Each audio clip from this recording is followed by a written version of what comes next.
See, now I'm actually nervous because the camera's on. Hold on, I got it. Oh, oh, oh, oh, oh, oh.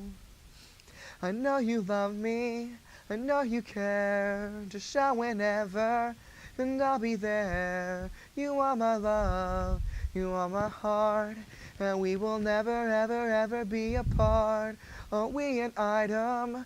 Girl, quit playing. We're just friends, what are you saying? Say there's another and look right in my eyes. But first love broke my heart for the first time, and I was like, baby, baby, baby. Oh, baby, baby, baby. No, baby, baby, baby. Oh, I thought you'd always be mine. All for you, I would have done whatever. And I just can't believe we ain't together. And I wanna play it cool, but I'm losing you. I'll buy you anything, I'll buy you any ring. And I'm in pieces, baby, fixing me. And you shake me till you wake me from this bad dream. We're going down, down, down, down. And I just can't believe my first love won't be around. And I'm like, baby, baby, baby. Oh, baby, baby, baby. No, baby, baby, baby. Oh, I thought you'd always be mine. Yeah, yeah, I'm 16. I thought that you'd be mine. I call you, tweet you, text you, and hit you on Facebook all the time. But now you're gone. So far gone that I can't even find you. You know that feeling when you leave your loved one is right behind you. Can't believe that you did me wrong. We were on iSpace all night long, listening to our favorite song. I'm gone. She is wrong. I thought I loved her. Never put no one above her. Yes, she is my lover, but now on to another. Like, baby, baby, baby. Oh, baby, baby, baby. No, baby, baby, baby. Oh, I thought you'd always be mine. I am gone, yeah, yeah. Yeah, yeah, and now I'm gone, yeah, yeah, yeah. Ian, can you attest to the fact that I didn't have to look up any lyrics? Yes. So you can eat a biggin and leave me alone. Okay, all right. Are we recording? Yes, we are. are. Shoot, I should move this guitar. Oh, so, we got a gift. We got another gift. From Marcus, Ian. why don't you open this gift? Oh boy. Ow, frick. Look, he loves you. Because we both love Spider-Man. And Spider-Man loves us. Spider-Man? More importantly, Peter Parker is probably the coolest nerd ever to live. Who's Peter Parker? I don't know what you're talking about.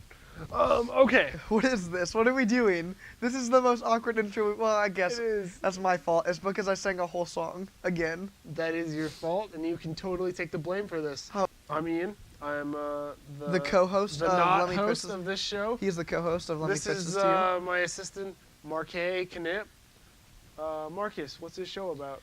This is the Idea podcast where me and my good buddy Ian.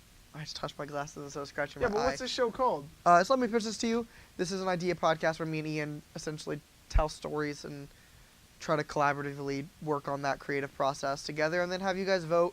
And we tap our mics like this to be really annoying on the audio, just to be a bunch of dingus. I heard blowing into mics is real good. For sure. No, and then we have you guys email in to vote for which idea you like better. Mm-hmm. It's changed a little bit. It used to be Yeah. It has like changed quite who a you bit. thought won, but it's not so much winning anymore because It's more just like we more collaboratively make the stories and stuff now. votes on what idea was better. Yeah. You know, not So necessarily. yeah, it's what idea you like rather than who you thought won, because we kind of tell the story together now, more Mhm. so. Like when it's my pitch, I have a firmer grip on the wheel, and when it's your pitch, you have a firmer grip on the wheel, so to speak. we But just kind of collaborate more. yeah, which I think is a lot less aggressive and a lot more fun. Personally, I enjoy that theme of our show, and from what we've been told from our one person who gives us consistent feedback, it is. Ian, do you have Matt's Majestic Mind ready? We do not have Matt's Majestic Mind. Oh shoot, Oh no, we do, because last episode, we read it. yeah. No, we So, read it. Oh wait, yeah, we lost it though. Yeah. We lost an episode again. We've lost 2 episodes now. Wait. Let me say this. It was fate that episode 19 was lost because Marcus wanted to skip it so that our new set could be on episode 20, season 2. So are we just gonna skip to 20? Yeah. So episode 19 was lost, and this is episode 20 with our new set. Marcus, tell them about the new set a little bit while I pull up Matt's majestic mind. Pretty much. On my super ancient iPhone. Pretty much. We were recording at Ian's parents' house where Ian lives because he's a mama's boy. And oh yeah. What's up, ladies? Me and my fiance, we're looking at buying a house and stuff. She still lives with her parents too. I'm living alone in the house for a little bit. But we bought a house, and like one thing that was important to me, obviously because of this show, and I like this show, and whether we make money or whatever happens with this show, I think that like getting any sort of following and being able to collaborate and make this a thing that people care about and will talk about and will interact with us about is really neat and cool to me. So, we did a few investments essentially. We bought a house, and then most of this basement is going to be dedicated to creative projects I have and stuff. Mm-hmm. So we added a lot to the set. Yeah, we got things for it. Most of my all of my comic book trades that I own are on the set. I don't have that many, but still. Mm-hmm. More posters, shelves. We can have like actual things. Like we have like toys and stuff like that on the shelves now, which we couldn't do before. We have lights, which I think legitimately look better. Yeah, it looks a little more natural. So yeah, and also, you know, if you want to stop by, this house is located at bleep bleep bleep at street bleep bleep bleep Nebraska. I wish you knew like the White House's address off the top of your head and just read that off. Dude, someone commented that. You never saw that? Some random person commented the White House's address on one of our episode links. Heck yeah. I love people, dude. No, it was someone. It was a page with the name Don Trump, but it wasn't Donald Trump. It was Don Trump, was the name of the page. So it was some like. Well, yeah, they're good. They're good friends. Well, I mean. Yeah. It's because you and Don. Well, sorry, Donald to me, Don to you. You and Donald are such good friends that his Facebook shows his profile as Don to you. Yeah. Yep. Episode 12. Yeah, if you want to stop by the set, it's 1600 Pennsylvania Ave, Northwest Washington, D.C., 2500. I can't believe you didn't read that on... Was it on Facebook or YouTube? Yeah, Facebook. Shoot, how did I miss it? I don't know. And Matt didn't even say anything either. Anyway, so we're going to jump right into Matt's Majestic Mind, or also known as M Cubed. What Matt has to... Okay, first of all, I just want to say Matt wrote a short book, and then Marcus commented another short book, and then they just decided to collaboratively write a short mini-series about episode 18. No, here, can I actually remember what it says? Can I recap it real quick? Yeah, sure. Marcus, you're a big dumb idiot. Comic books suck, and I hate them, and you're the worst, and I hate Marvel and DC, and I only like Image. All right, let's jump into my pitch. Okay, no, for real though, what Matt says, just real quick, I'm going to go on a big tangent here. There you go. I've had this thought for a while, that time is running out for traditional superhero stories, at least the ones centered on classic characters like Batman, Superman, Spider-Man, etc. Right, Matt, because those characters suck so much. That's why they make millions of dollars. No, he's right. Marcus's pitch is a good take on the love story between Batman and the Joker.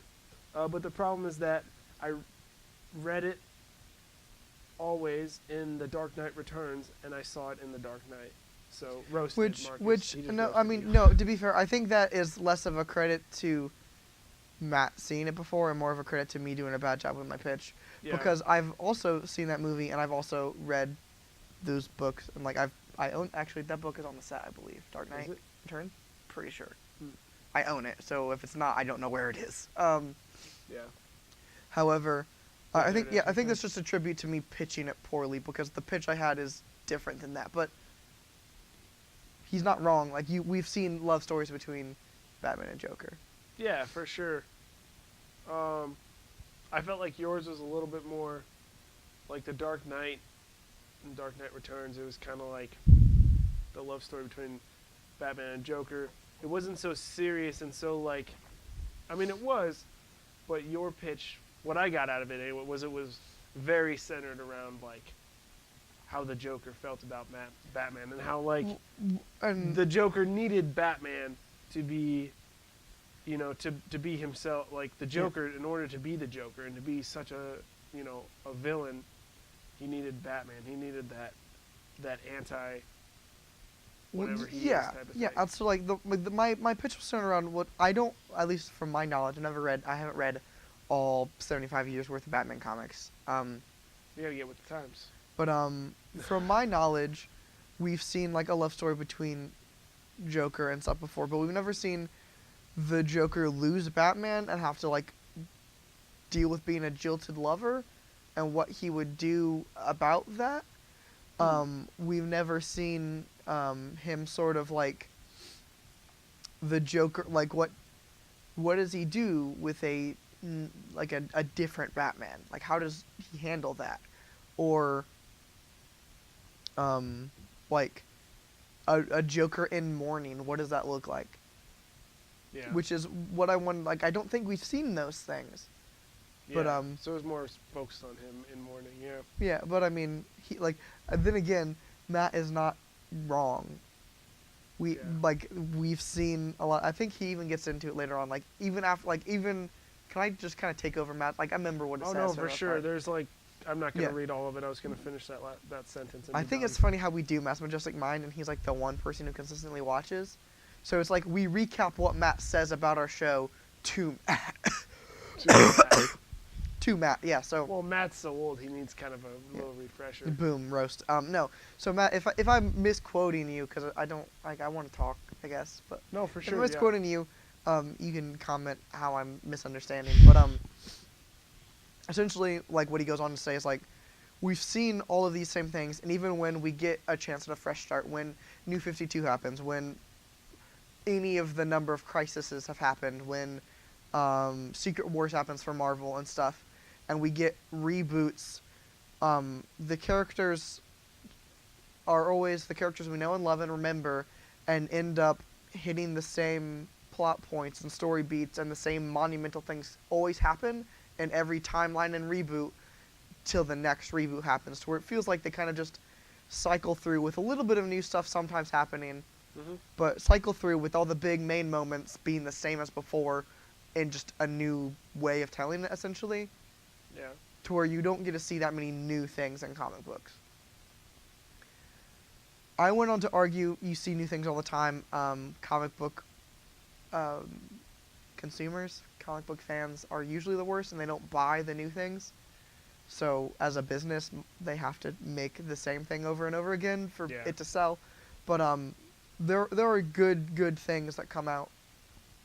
Howard the Duck is a great book. I will take any chance. Howard the Duck. Howard the Duck is a great character. I haven't read much of him. I've only read in like one issue. I think it was Civil War, but he's great.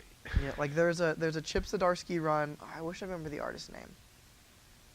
Joe something, I think. But which is weird. I know his first name and not his last, because the first name's not the one on the book. But Chip Zdarsky wrote a phenomenal Howard the Duck book, and then, in my opinion, is like in the top 5 books to come out of Marvel in the last like 5 years. Yeah. It's phenomenal. I own it. Matt, if you want to borrow it sometime, let me know. Ian, if you want to borrow it, let me know. Like, it's so good. I love this Howard the Duck run. I will borrow it after I finally finish that Batman book that I borrowed like so like 6 months ago. There's new and interesting things done and stuff with these characters. It doesn't sell very well, but I think that Matt's not wrong in a lot of ways. Like, I think there's a reason that Miles Morales did so well, that Kamala Khan did so well, and it's not because they were pushing. Like I was reading the Miles Morales series a while back, and it's good. Like I thoroughly enjoyed it. Bendis just dunked on it, but yeah. I think it's a testament to not creating new characters for new characters' sake, and not creating diverse characters. Because even though the 2 characters I named, I believe Kamala Khan is Middle Eastern, and I believe or I know that Miles is half Hispanic, half African American. Mm-hmm. I'm pretty sure it's those two. He might be something else, but like, I think it's a testament to like when you make a good character and that the story kind of naturally develops, then it doesn't matter if they're diverse. It doesn't matter if they're new. If you make a good character, then people will know and like that because people like Miles, people like Kamala Khan, and those are new characters. I think that the good creators like Bendis, the good creators like Snyder, the good creators like, I guess he left, but I was about to say Hickman. Like, Hickman's phenomenal. Like, need to, for the longevity's sake of comics, Mm-hmm. make new characters that are different. Or Mark Waid's like another good one, but I think they need to focus on that more than telling their great Batman story because, don't get me wrong, like Snyder writes great Batman stories, but Yeah. like there is a finite amount of Batman stories you can tell, and eventually you'll hit that. Mm-hmm. And I think that like even though Batman like is the #1 selling book from like DC every month and stuff, but eventually people will get tired of it. Like it'll happen. I mean, think about it. There was a time when comic books were booming and like you could get rich off of selling comic books and creating them. That is no longer the case. The comic book creators I named, some of them have a decent amount of money because of like other things that they've done, but most of them are like they live fairly comfortably, but they're not making it's bank. not a million dollar job. Yeah, it's anymore. not. They're not making like crazy amount of money like they were in the '90s and stuff. So yeah. Anyway, so that was half of Matt's majestic mind. Actually, you took credit for that idea. That was Harry Potter's idea, the guest on the show. Because that was the Halloween episode, the spooktacular one. And then the other idea was Did he comment? James Hopper. Did he comment on your idea at all? Yes. Oh, he yes. ended up doing that? Okay, I actually He said, haven't seen okay, that. finally, re-listen to Hopper's pitch. He had to go back and listen to it. I'm familiar with Goosebumps, but I never actually read any of them. I gather that they're kind of like the Monster of the Week episodes of the X-Files. Your description of the opening scene is really good. Helps that I also watched a lot of Stranger Things recently, but I can clearly picture all of this, which I kind of watched some Stranger Things too recently, and I was kind of like going off of that vibe. Oh, Matt, also email us your Stranger Things thoughts, because I know you're a huge fan of the first season, and I want to know what you think of the second. Yes, that would be pretty cool. Excuse me. 90s nostalgia. Why isn't there more 90s nostalgia, is what Matt asks. We used to have a lot of 50s nostalgia, and there's a ton of 80s nostalgia now, but it seems like lots of decades just get skipped over. Like, there's comparatively few 60s and 70s specific shows and movies other than the ones that focus on Vietnam. So I wonder if 90s shows are ever going to be a thing, or if the 90s and 2000s will just get skipped over too. I sure hope there are 90s nostalgia shows, because, I mean, dog, I'd love the heck out of that. there's a lot of 90s sitcoms and stuff. But there's not like a show now like, made for 90s nostalgia. Yeah, for sure. Frick, Ian, I'm changing my pitch. Hold on. And then really quick, also, I actually really like your idea of you guys doing themed episodes. Actually, you'd have to agree on a theme that you both know something about. Although you'd have to agree on a theme that you both know something about. So, just kind of doing more themed stuff, which we have been trying to, like, we want to start doing holiday episodes like we did with Halloween. But yeah, like what Matt said about my pitch, I'm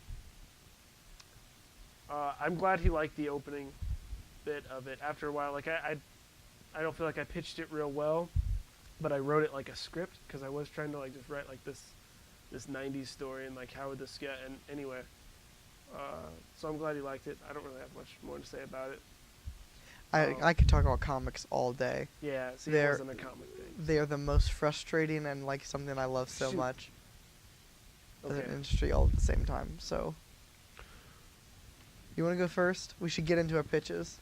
Yeah, do you want, I mean, should I go first? Who went first last time? I think you went first. I'll go first. My idea is super silly and ridiculous. I'm not going to lie.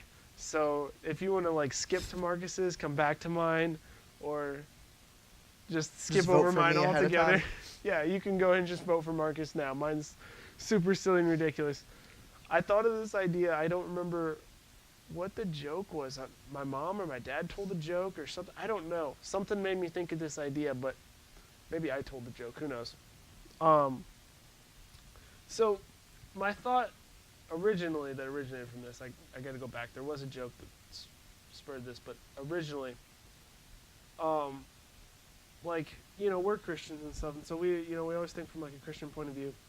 And I had thought, what if, like, you know, with like actors and stuff, and I was actually talking about this with the other day, something related to this with Tim Schoenfeld, the guy who does our theme song, actually, about, like, you know, actors having to deal with like certain roles and the moral issue of certain roles, you know. And then I thought, well, like, as kind of more of a joke, what if an actor, a male actor, had to play a role as a woman in a show, but he's not gay, he's totally straight, like has a family, everything, kind of like a Mrs. Doubtfire type of thing. But like it was like this story about like an actor, and he's employed as an actress. He's a man, but he's employed as an actress, and he's not gay.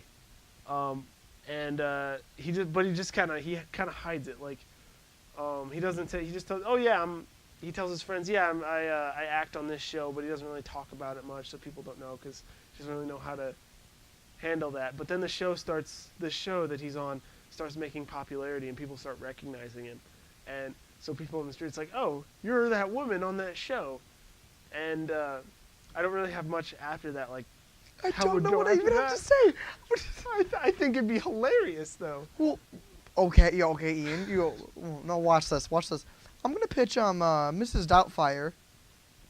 What? No, because I'm not pitching that. I'm not pitching like. Yeah, no, but like I don't know. It's. But like, because it's not in Mrs. Doubtfire, Robin Williams' character. He chose to do that too soon. To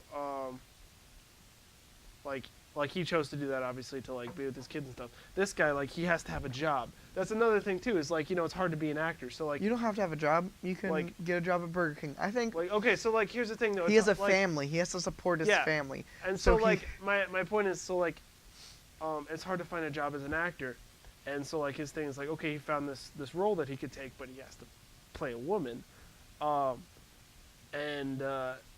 just it's him like dealing with that. And the comedic humor, like more comedic than anything. I think it's funny. Yeah, I don't know what to say about it, though. Yeah, no, there's nothing really to say about it. That's why I said it's stupid and ridiculous. But I thought it was an idea worth throwing out there because I think it's funny. Shoot, but like, is it my turn now? Like, I don't know. Yeah, no, there's nothing more to add. I think it's a good thing we spent forever on Matt's Majestic Mind this time. Exactly. I'm sorry it's not longer. Holy crap. I think you did a good job, though, and it's just real short. Okay, commercial break. Hey, you've done short episodes, though, or short bits. Ian, do you want to sing a song this time? Sure. I don't have a song to sing. I never do. I make it up on the spot. Please give us money. Wait, hold on. Please give us money. Please give us money, or Marcus will go off the deep end and not be able to make his house payments.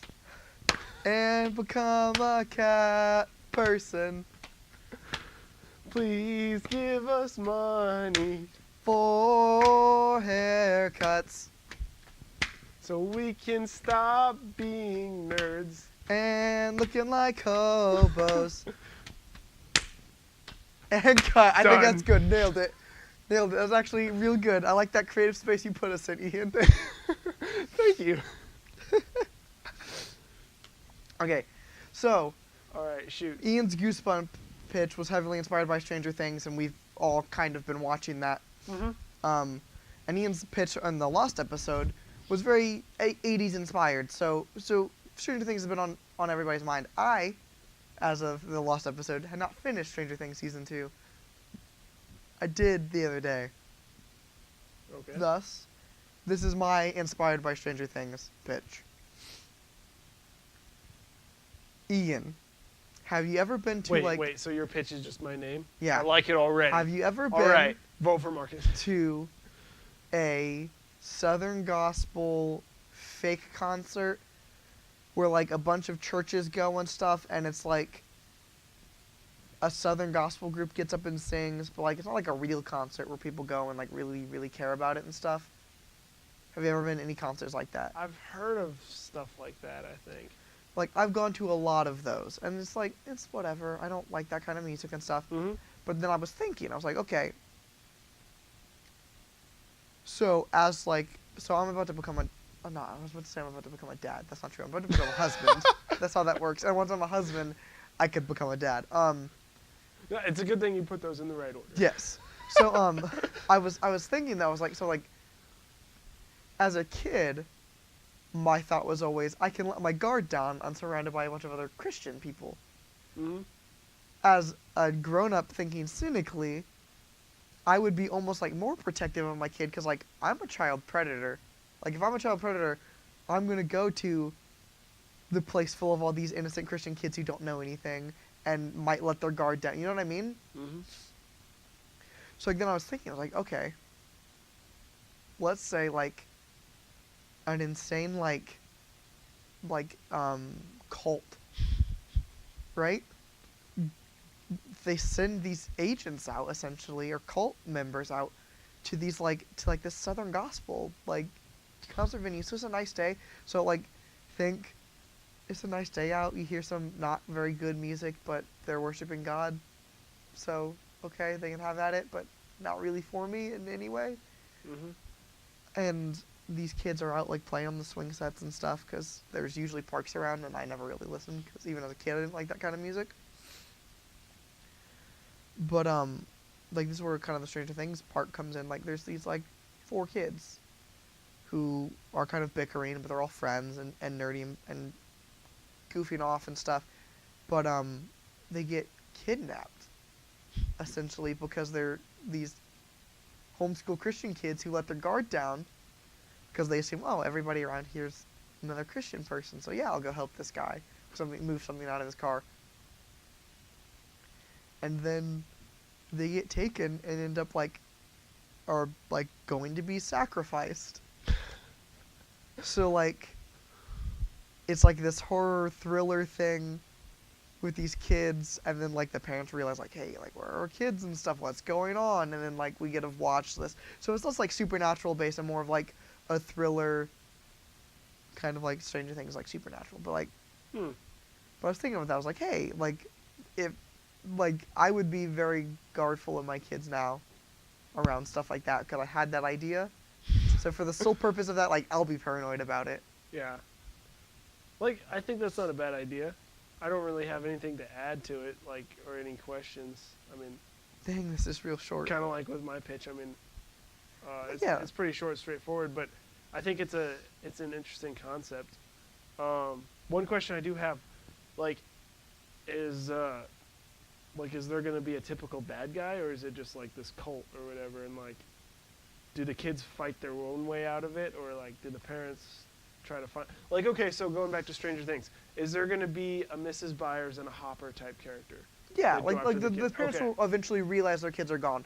But I also like want the kids to be clever and to be working their own way out. Sort of how in Stranger Things they they're working.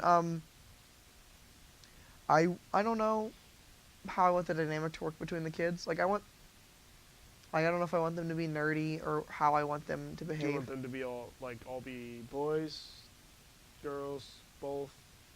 I think boys works better, but I don't know. Okay. And here are names. What do you think about this for names? Mike, Lucas, Dustin, Will. Perfect. Crushed it. And then they can meet another kid.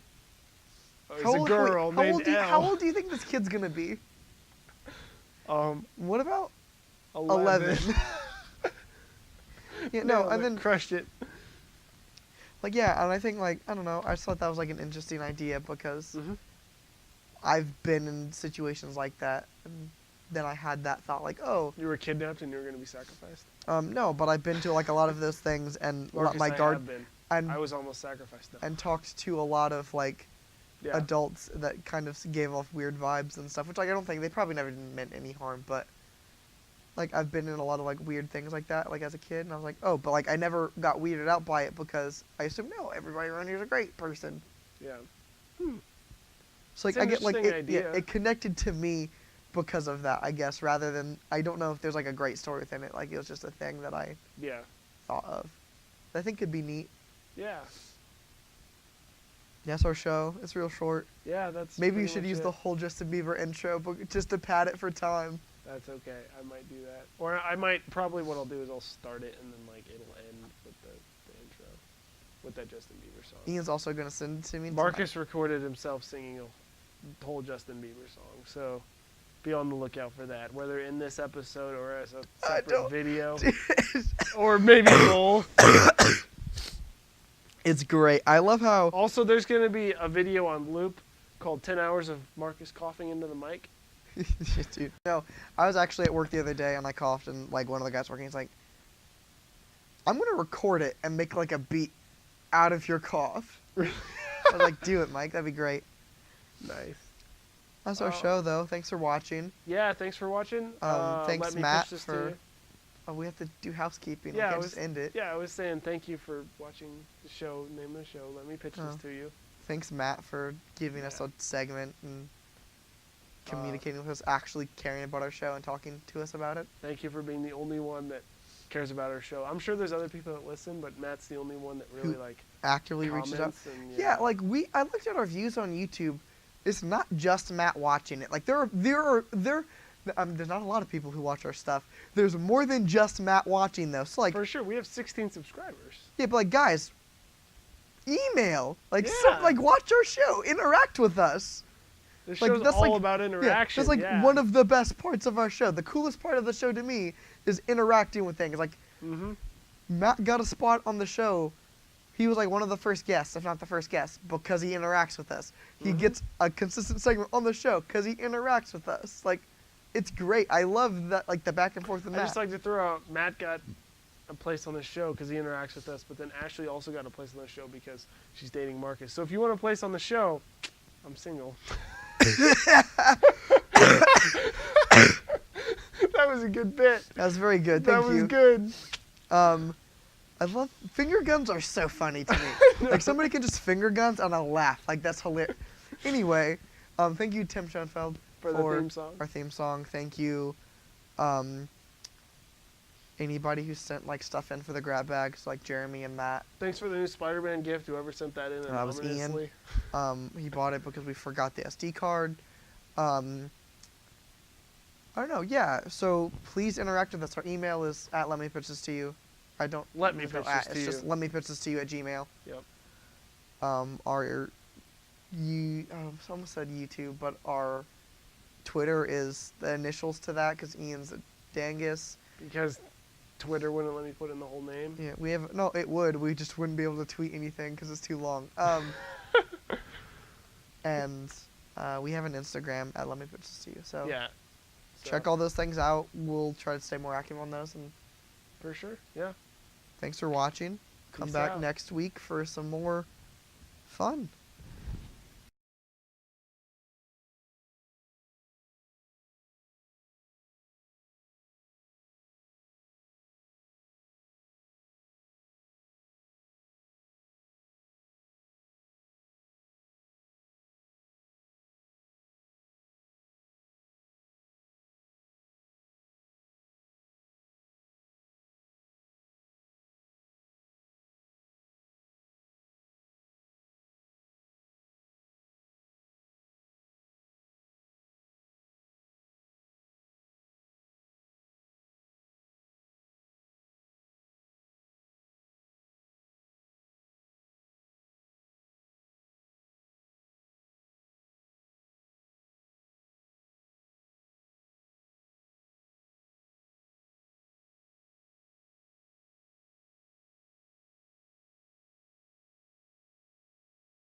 I just messed up going into the word pajamas, and it was going to bother me.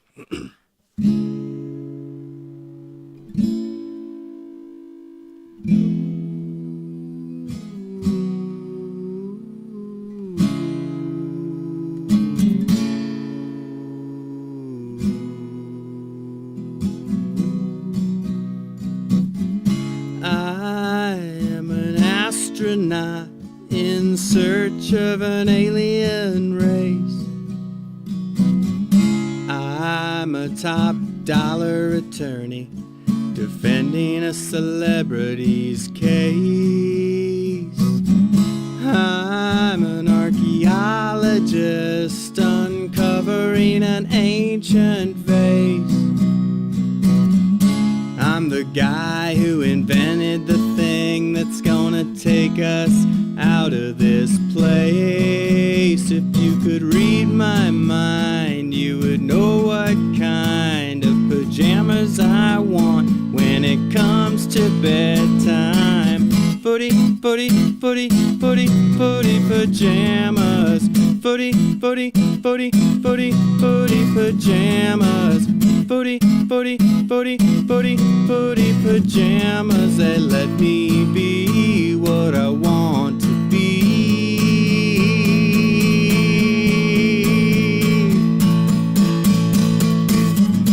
I am a deep sea diver loved by everyone.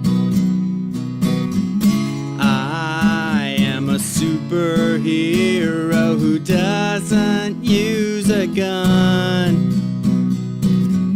I am Frankenstein held together with chewing gum.